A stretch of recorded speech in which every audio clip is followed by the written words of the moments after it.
Tiago! Oi! Tá filmando, viu?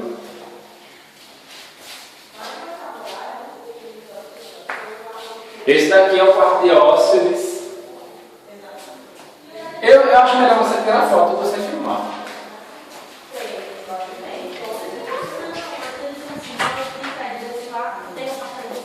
São 4, são 2 e 2 do outro lado. Eu acho que o outro lado não. Qualquer não teria.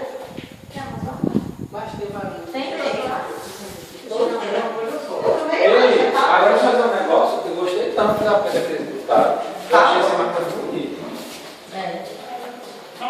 Pois eu acho, Tiago. Você veio com os carros certos, mas com tudo na mesa. Olha, esse apartamento de você, Tiago, eu achei que todo bem.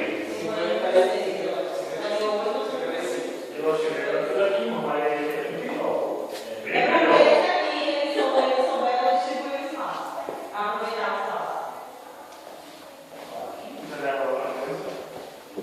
Pra gente fazer na Ele tá no vida. terceiro andar, mas a gente não desce não.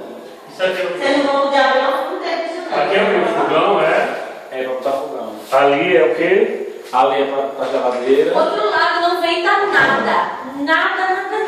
E é? Porque a válvula é virada pra lá. Aí é. Ventilação zero, né?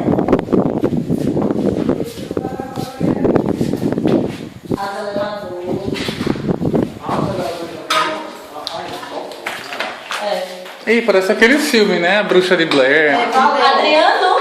Os desse lado ficam bem. Essa aqui tá... Tá muito pra pessoa. Aviso, ó, É porque- atenção, fiquem longe. É porque, na verdade, aqui é a entrada O que é de cá. isso? Quem não pode ir pelo elevador.